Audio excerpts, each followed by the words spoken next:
the LaxFactor podcast. What is up, college lacrosse fans? You're watching episode 140 of the LaxFactor Lacrosse podcast, and today we are going to talk about a bunch of games that were played Tuesday evening. Georgetown at the Mount, Wagner at Hofstra, Bellarmine at Robert Morris. We're going to talk about how Limestone got upset by Wingate over the weekend, and not just an upset, but kind of a rout in the end. And then we're going to talk about some games that are later this evening. And actually, we'll just talk about those quick now. We got High Point at Virginia.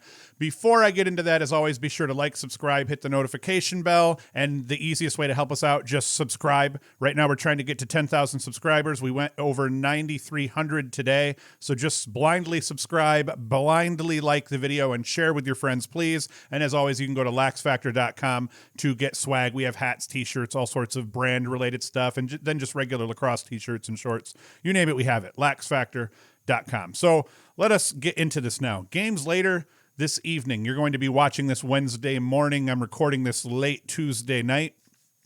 We have High Point at Virginia. UVA is coming off the beatdown at the hands of Syracuse. They're going to be looking to bounce back and get some of their frustration out. And High Point, they're coming off an ass-kicking at the hands of UNC. Could be a very physical, very chippy, very fast-paced, very high-scoring game because both of these teams are going to be angry. They're going to be playing angry, and both of them want to get back in the win column. So could be a good game. I wouldn't be surprised, though, to see Virginia come out and overachieve and High Point just not quite be able to keep up. But, you know, it's those weekend games and these weekday games and these weekday games. You tend to see some weirdness happen. We did not see any weirdness happened, though, in the games on Tuesday night, tonight that I'm recording this here. Georgetown put the beat down on Mount St. Mary's 17-5. The Georgetown defense finally cracked. They gave up a whopping 5 goals to the Mount on Tuesday. Some things we learned in Georgetown's third blowout of the year.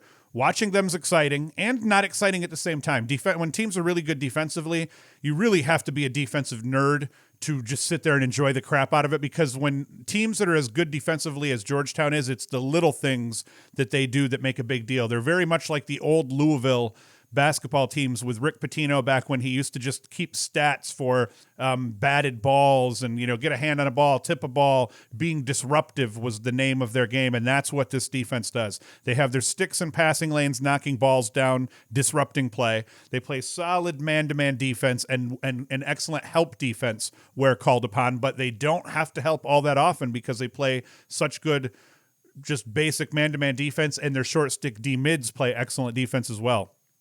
They get up and out in transition, create offense by flipping the field whenever they do pick the ball up off the deck.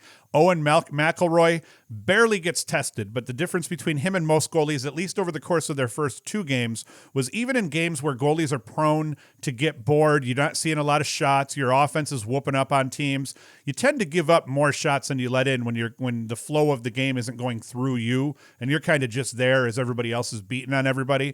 That's normally the case. It wasn't the case tonight, and we'll talk about that. But when your goalie only faces 7 to 15 shots, as was the case in Georgetown's second game, I think he faced like 11 shots on cage and saved 10 of them and only gave up 1 goal. That's a really solid game out of a goaltender, and that's not normal. Normally, if you beat someone up 19-1, I think is what that score was, and you face 11 shots, you're normally giving up 5 of those. And that's why Georgetown over those first 2 games only gave up 1 goal in each of those games, was because McElroy was on top of his game, on top of the fact the defense played great.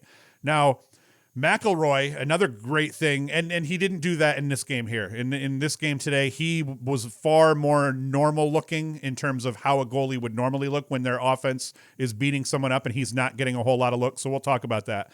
One of the cool things in this game, McElroy absolutely lit a dude up. Player was coming underneath his defender from the back right corner, and as he approached the crease, McElroy was kind of out trying to cut down that angle so that as he was going underneath his defenseman, he couldn't feed to the crease, and he didn't see McElroy, and McElroy just lit him up. Got a penalty. I was actually at one point thinking they might throw him out. They didn't, but it was a pretty good hit. A lot of people are going to say, oh, it was a clean hit. He deserved the penalty, and it was on the line of what an official could have decided to maybe eject him for, even though I'm glad they didn't. I think they got it right. There was also a very nice long pole give and go, and not just like any long pole give and go. This was a long pole picking a pass off on the defensive end, booking it upfield, seeing that he had a 2-on-1 with himself and the trailer, who was another long pole. So he gives the ball up to the trailer coming down on the fast break. And then he cuts to the crease. The long pole who was trailing, who caught the pass from him, feeds him back to the crease, and he sticks it. So it was a long pole give and go to a long pole, back to the long pole. It was whatever you'd call it. It was a beautiful sequence. It started with Wallace Halpert picking off a pass in the middle of the field, throwing it back on the trailer of the break, and then sticking it for a goal. I think it was him that did it. Jake Carraway, he is very good. That's one of the other things that we learned. Jake Carraway is very good at lacrosse, and he even has some help from his friends. Carraway went 5-2 in the win. TJ Haley 1-6. 6 helpers on the day. That's a hell of a job for him. The list of guys that put up 1 or 2 points is long. I think it was 12 guys had put up at least 1 point or more at some stage, and I think about half of them had at least 2. And then Alex Mazzone on defense, he's done a really good job all year. 3 caused turnovers, 7 ground balls, so he was a monster. And then their short stick D mids played really well, I think, as well. I think that they're not big names, but they play really solid defense. They don't get beat a lot, especially out top. We didn't see them get inverted too much in today's game. But they do. They scrap. They'll force a couple of turnovers. They'll pick some balls off the ground and book it upfield. So I do like the short stick D mids in relation to this defense and everything. They're just an incredible team. One other thing we learned. Well, no, we didn't learn anything else. We're just going to say that's all we learned in this game. Why did they give up more than 1 goal in this outing compared to the other teams they played? Number one, I think the Mount's a pretty solid team. It's not to say that Villanova and who else did they beat up? Villanova and St. John's, was that the other team they beat up? It's not to say that they're not in the same league as the Mount. I think part of it is McElroy just wasn't as sharp. He didn't face a lot of shots, and in the other 2 games, he didn't face a lot of shots, but he stopped every shot that he faced except 1 in each of those games. In this case, it was just a matter of the way the ball bounced. He didn't have as many saves. They end up scoring 5 goals. If this was last weekend's game and he was really on top of his game, it could have been a 1 or 2 goal game again, but the Mount put some shots on cage. The shots they did put on cage were pretty doorstep. Like the first goal of the game that I've already rolled here in the highlights, that was just a dude at X getting absolutely roasted. One of the short stick D mids that I was praising, getting absolutely roasted, a dude just wrapping around the crease and sticking it before anyone even knew what happened. So that was one of the reasons. And then the other reason, in the first 2 games, Georgetown handled their business at the faceoff dot, and they didn't in this game. They dominated. They handled Villanova well. I think it was somewhere in the area of they won like 60% of them. Against St. John's in their second game, they won like 80% of their draws. It was ridiculously overwhelming how many draws they won compared to St. John's. So that contributes. It gives you more chances to not let them score when they don't have the ball. So I think that's the other reason. And then, just the Mount. At some point you were going to give up some goals, and they still kicked the crap out of them. What was the final score in the end? 17-5. So I think Georgetown will take this, and I think they'll be pleased with it. One thing, and then also, the quality was the quality was still there. This was not a bad defensive effort by Georgetown just because they gave up 5 goals. To be clear, it wasn't a team that let up on defense, and that's why they gave up 5 goals. They played well. The game, the outcome of the game was never in question. The defense got a ton of stops early. Georgetown scored first, then the Mount scored to make it 1-1, and then Georgetown's defense clamped down through, into the second half. So, I mean, their short stick D mids played well. They're playing solid man-to-man defense. They did everything right. I just think it was one of those cases where McElroy just let a few in that he hadn't over the course of the first 2 games, and that's the story. Another thing we learned overall is the Mount's not a bad team. Despite their 1-3 record, they're not a bad team. They could still do well in the NEC. They haven't played any league opponents yet, but I think they'll be able to hang with Bryant, Hobart, and the likes of the NEC. So don't count them out just because they're 1-3 now and they got a rough start. They played a decent non-conference schedule. So, not any huge names outside of this one here, but they haven't played any chumps really yet. Everyone on their schedule so far has been solid. The next game that played tonight, Wagner got beat up by Hofstra. Wagner 6, Hofstra 18. Hofstra gets another win, improves to 2-1 on the season, and Ryan Tierney once again puts on a show in terms of offensive efficiency. And wait a minute, is that maybe Hofstra's 3rd game? I think Hofstra might be 3-1 now. I think that where I was looking at their record, it hadn't registered this win yet. So I think Hofstra's 3-1 because I'm pretty sure Tierney had, they're 3-1 now. Tierney, though, 6 goals off 11 shots, 55% shooting percentage. So Tierney just continues to be really good. During the game, he broke some Hofstra record. I think it was for maybe most goals over his career, something like that. He tied the record and then broke the record. He did that early in the game as well. Alex Concannon, the transfer, 3 goals and 2 helpers. He continues to be very productive for them. So in the games where Tierney, maybe he's not going to be all that, and maybe he's not going to put up his 6 to 11 points or whatever the heck he's doing that day, Concannon can absolutely step up and put and fill, and he can put up 7, 8, 9 points depending on the day, the matchups, and all that. Justin Linsky, 2 goals, 2 helpers. Michael Altman, Hofstra, defender, 3 caused turnovers and 2 ground balls. And then Philip Buke for Hofstra, 3 goals. I think that's how you would say that. I'm not even sure how you would pronounce that. So Hofstra routed him, and Tierney, once again, just keeps putting up big numbers on teams. The last game of the evening, D1 anyway, Bellarmine, Robert Morris. Bellarmine gets beat up 17-8. No really good games here. There was no upsets. Tuesdays were not for upsets. Hopefully Wednesdays will be up for upsets. Robert Morris, they pick up their 2nd win of the season, and once again, it may be their 3rd, but I think it's only their 2nd. After they had a 2-game skid. They lost to Notre Dame as the second, or no, they had a 2-game skid to start the season out. Get a win, play Notre Dame, and they lose. And they lost to Notre Dame in kind of an embarrassing way, albeit Notre Dame, I think, is really good. And, they wanted to get back in the win column, and they wanted to, make sure that they didn't lose back-to-back games twice already in this early season. And in this one, I don't think it was ever in doubt. Bellarmine, not very good. It was never close. 3-1 halfway through the first, 5-1 by the end of the first. It did get back to 5-3 as Bellarmine came out and scored the first 2 goals of the second, but 7-3 by the half, and Robert Morris never looked back from there. Ryan Smith, the big cat. I really like Ryan Smith for Robert Morris. He goes off in this game. 5 goals, 6 assists off 8 shots, 63% shooting percentage. So he had a great game. I love this kid. Big, strong, great stick, high lacrosse IQ. A bright spot for Robert Morris for sure. Austin Popovich, 3-2. Jake Boudreau, 3 goals. Liam Rosenthal in cage for Robert Morris, 14 saves, facing 21 shots. So he was 67% in the cage for Robert Morris. Steve Delaminache, I don't know how to pronounce that. 10 of 16 from the faceoff dot. Robert Morris took 52% of the draws in all, or thereabouts. Blake Laurie, short stick D mid, caused 2 turnovers, 3 GBs, and then Kyle Playstead for Bellarmine, 1 and 3 in the loss. Now, a game that we didn't talk about in the Sunday review that I should have, but I just didn't have time, and I didn't even know that it happened until after I had recorded Sunday morning's show, was Wingate beating Limestone at Limestone. They were on the road over the weekend. Wingate beats them 12-3.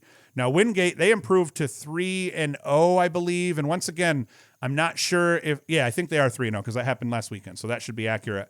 Thanks to this huge victory of the weekend. I didn't talk about it because, like I said, I had a ton of D1 games to do, and then I truthfully didn't even know that it happened until I was hitting up Twitter, and then I actually had a good friend, Bob Leary, hit me up yesterday saying, how could you not have talked about Wingate and Limestone on Sunday? And I was like, hey, Bob, I'm sorry. I will talk about it on Wednesday, though. Story of the game, slow burn to a lopsided victory, 3-0 in favor of Wingate after the first. Willie Greco to Danny Riley, hit twice, first goal of the game and 3 goals of the game. Third goal of the game, those 2 hooked up. 7-3 at the half, and it looked worse than that at one point as Wingate held a 7-1 lead with just 4:30 left in the second quarter before Limestone tallied twice to close out the half. Then Adam Vodovnik. Adam Vodovnik, we're going to go with that, scored a natural hat trick just 3 minutes into the second quarter. 2 of those 3 goals were assisted by Willie Greco again. So Vodovnik, natural hat trick. That's pretty awesome. And then, you see this trend developing. Willie Greco, he had 5 assists over the course of the first half, finished the game with 5 as well. Second half was more of the same, though. Wingate just kept rolling. I wrote outsourcing Limestone, outscoring Limestone 3-0 over the third, 2-0 over the fourth. Just like I said, slow burn. They didn't absolutely just kick the crap out of them, but they slow burned them to a 12-3 defeat, and that's just a hell of a job for Wingate. Scoring for them, the Vodovnik kid, six 6 goals for Vodavnik. Willie Grayko, 5 assists. Danny Riley, 4-1. Edward Erickson, the Wingate keeper, 10 saves versus 3 goals against, so he had a hell of a game. Wingate won big despite losing 55% of the draws. Christopher Parrott won 11 of 17 for Limestone, so that was a bright spot for the Saints. And then as you look at the box score, nothing really jumped out. It really did just appear to be that slow burn to success. Bad bounces go Limestone's way. Wingate capitalizes. And from what I've heard, that was the story through the game. It was just a series of Limestone did not perform well, and Wingate performed really well. And Wingate is a good enough team that you just can't do that against them. That's not allowed. It's not going to work out for you really well. All right, so what else do we have? We have all this PLL news that I'm just not excited about. I could give a crap about the protected players and who's going to get, until the draft comes, I don't really care for the most part. And all the stupid trades, who cares? I mean, I'll watch it once it happens, but you see a lot of these dudes a lot of the lacrosse media, lacrosse Twitter is trying to treat the PLL offseason here as if it's the NFL. And I know they're trying to make a name for themselves within that reporting world of the pro lacrosse side of it. And a lot of the fans, I think, are into it, but it is not that. And it is really not that exciting. What I'm seeing on Twitter is a lot of guys trying to force the excitement. I see the PLL obviously trying to force the excitement, but in the end, it'll be all right. And I don't look forward to the offseason for the PLL, but I do look forward to the season and getting to watch some games again here this summer. What do we got on the docket for this weekend as we are looking at the Division I calendar here? Tonight, Wednesday night, we have, like I said, Virginia hosting High Point, 3 p.m., so that's an early afternoon game.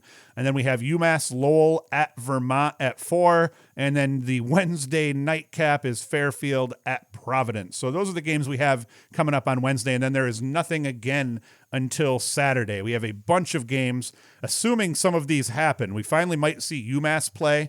UMass is supposed to take on Hofstra. I am not sure if that one's actually going to happen. We've got Air Force at Virginia. That'll be a big one. We have Marquette at Georgetown. That'll be a big one for Marquette and Georgetown. I presume Georgetown, once again, is going to rout someone. Maybe Georgetown will only give up 1 goal again. We'll see. Stony Brook at UMBC. America East rivalry game. Bucknell at Navy, I think, got canceled.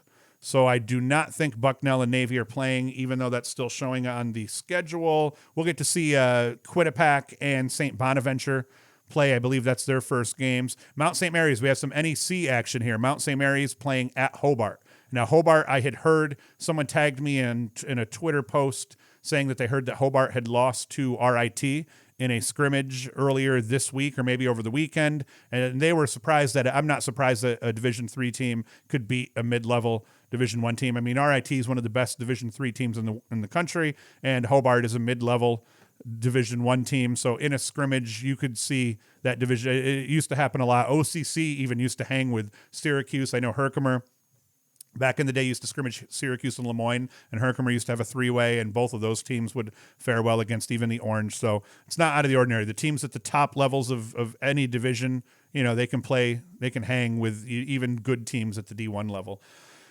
So I rambled about that. Vermont at Syracuse, so I would expect to see Syracuse kick the crap out of Vermont. That's what us Cuse fans are hoping for. Hopkins at Maryland, that's going to be one of the Big Ten Plus games. I think it's on Big Ten Plus, but that is going to be an interesting game. I do believe that Maryland's probably going to handle them, but I want to see how is Hopkins progressing. Are they getting better? How is the attack? How is Epstein looking now? He looked better in the last game.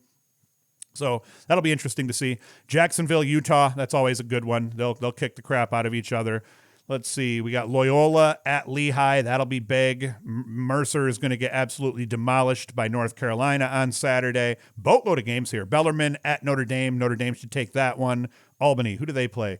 Albany at Hartford. We have a huge Big Ten battle in Ohio State at Penn State. So we're going to start to figure out now, hey, who's going to be the second, third, fourth place teams in the Big? I predict it's going to be Maryland at the top, and then you're going to have Rutgers probably as number 2, and then Ohio State and Penn State will probably do battle there to try to pick up that third spot. Maybe Hopkins could medal and be dangerous, and then Michigan's going to get whooped by Rutgers, I'd presume. We get Binghamton University playing. I'm in Binghamton here, so I'm in Vestal, so I'm close to Binghamton, so I'm hoping to check out 1 or 2 of their games this season, but they are playing at New Jersey Tech. Denver at St. John's, bunch of games. And then Duke at Richmond. That'll be a good one on Sunday. We have Duke at Richmond. So those are the games we have for D1. And that's pretty much it. I'm not going to ramble too much more here. We're going to get out of here. We're going to be back for Saturday morning's live stream. We'll talk about some of the games that are upcoming. We'll talk about, we'll talk about Wednesday's games a little bit. So we'll talk maybe a little bit about this High Point, Virginia game Saturday morning, 10 a.m., youtube.com/LaxFactor if you want to join the live stream. We'll put links up on Twitter, Facebook, before it starts a little bit Saturday morning, but every Saturday morning we do the live stream talking about the upcoming college lacrosse games that day, 10 a.m., youtube.com/LaxFactor. Had to be redundant there and make sure the people who are listening had a chance to write it down on a pen and paper so that they don't miss it. And as always, you can go to laxfactor.com. We have all the videos up here and everything like that. We're going to, I keep saying it, but we're getting close to putting out a bunch of new educational content, film review stuff, telestrating all over the field and all that, or all over the screen, drawn yellow lines and arrows and crap like that. We'll do that too. So if you're watching right now, or if you want to listen, you can go to anchor.fm/LaxFactor. You can send us audio messages through there, but if you're a listener of the podcast, you can get it everywhere. Apple Podcasts is where most of you nerds watch it. You got to be an Android. I'm an Android guy.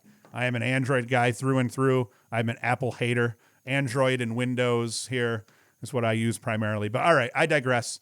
Come back Saturday morning, and then also come back Sunday morning. Saturday morning, we got the live stream. Sunday morning, we have the Saturday review where we put highlights and talk about all the games from Saturday. So Saturday morning at 10 a.m., Sunday morning about 10 a.m. We'll have 2 more shows for you. Thank you for listening. Thank you for watching, and Hoost is out.